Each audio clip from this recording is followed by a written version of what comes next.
ಆರೋಪದ ಹಿನ್ನೆಲೆ ನಾಳೆ ಬಿಜೆಪಿ ಪ್ರತಿಭಟನೆ ಮಾಡಲಿಕ್ಕೆ ಮುಂದಾಗ್ತಾ ಇದೆ. ಶಾಸಕರ ಭವನದಿಂದ ವಿಧಾನಸೌಧದವರೆಗೂ ಕೂಡ ಪಾದಯಾತ್ರೆ ನಡೆಯುತ್ತೆ.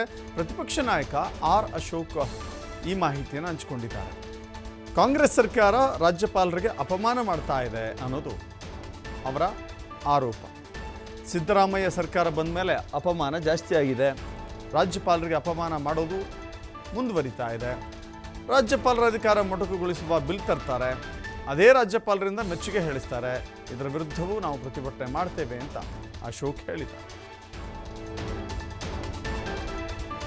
ಕರ್ನಾಟಕ ಸರ್ಕಾರ ಸಿದ್ದರಾಮಯ್ಯನವರ ಸರ್ಕಾರ ಬಂದ ಮೇಲೆ ಗವರ್ನರ್ಗೆ ದಿನನಿತ್ಯ ಅವಹೇಳನ ಮಾಡ್ತಕ್ಕಂಥದ್ದು, ಗವರ್ನರ್ ಸಂವಿಧಾನದತ್ತವಾಗಿ ಕೊಟ್ಟಂಥ ಅಧಿಕಾರವನ್ನು ಕಸಿಯುವಂಥ ಕೆಲಸವನ್ನು, ಆ ಬಿಲ್ಲುಗಳನ್ನು ತರುವಂಥದ್ದು, ಮತ್ತು ಅದೇ ಗವರ್ನರ್ ಕೈಲಿ ನಾಳೆ ಈ ಸರ್ಕಾರ ಏನು ಜಗಮೆಚ್ಚಿದ ಆಡಳಿತವನ್ನು ಕೊಟ್ಟಿದೆ, ಕರ್ನಾಟಕದ ಆರ್ಥಿಕ ಪರಿಸ್ಥಿತಿ ವಿಶ್ವಮಟ್ಟದಲ್ಲಿ ಹೆಸರು ಮಾಡಿದೆ, ಇದನ್ನು ನಾಳೆ ಏಳ್ಸೋರಿದ್ದಾರೆ. ಕಾಂಗ್ರೆಸ್ ಅವರು ಯಾವ ಮುಖ ಇಟ್ಕೊಂಡು ಒಂದು ಕಡೆ ಗವರ್ನರ್ಗೆ ಅವಮಾನ ಮಾಡ್ತಾರೆ, ಇನ್ನೊಂದು ಕಡೆ ಅದೇ ಗವರ್ನರ್ನ ಕಾಡಿ ಬೇಡಿ ಅವ್ರ ಹತ್ರ ಈ ಸರ್ಕಾರದ ಬಗ್ಗೆ ಮೆಚ್ಚುಗೆ ಮಾತುಗಳನ್ನು ಆಡಿಸ್ತೀರ. ಇದ್ರ ವಿರುದ್ಧ ನಾಳೆ ನಾವು 10:00 LH ಕೆಂಗಲ್ ಹನುಮಂತಯ್ಯ ಸ್ಟ್ಯಾಚ್ಯೂವರೆಗೂ ಪ್ರತಿಭಟನೆಯನ್ನು ಮಾಡ್ತಾ ಇದ್ದೀರಿ. ರಾಜ್ಯದ ಸರ್ಕಾರ ಗವರ್ನರ್ಗೆ ಅಧಿಕಾರ ಮೊಟಕುಗೊಳಿಸುವಂಥದ್ದು, ಗವರ್ನರ್ಗೆ ಅವಮಾನ ಮಾಡಿರ್ತಕ್ಕಂಥ ಒಂದು ವಿಚಾರ ಇಟ್ಕೊಂಡು ನಾಳೆ ನಾವು ಪ್ರತಿಭಟನೆಯನ್ನು ಮಾಡ್ತಾ ಇದ್ದೀವಿ.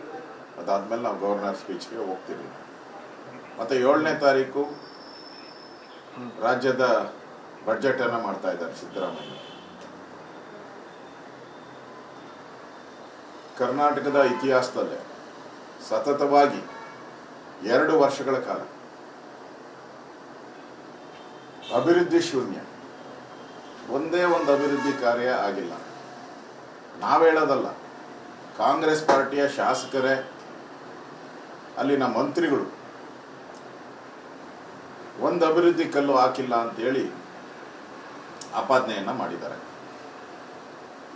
ಅಭಿವೃದ್ಧಿ ಶೂನ್ಯ ಸರ್ಕಾರ ಏನೂ ಅಭಿವೃದ್ಧಿ ಮಾಡದೆ ಸಿದ್ದರಾಮಯ್ಯನವರು ಮತ್ತೊಂದು ಬಜೆಟನ್ನು ಮಂಡನೆ ಮಾಡ್ತಾ ಇದ್ದಾರೆ. ಸಾಲದ ಹೊರೆಯನ್ನು ಕರ್ನಾಟಕದ ಜನತೆ ಮೇಲೆ ಹೇರ್ತಾ ಇದ್ದಾರೆ ಮತ್ತು ತೆರಿಗೆ ಹೊರೆಯನ್ನು ಹೇರ್ತಾ ಇದ್ದಾರೆ. ಅದರಿಂದ 7ನೇ ತಾರೀಕು ಬೆಳಗ್ಗೆ 10:00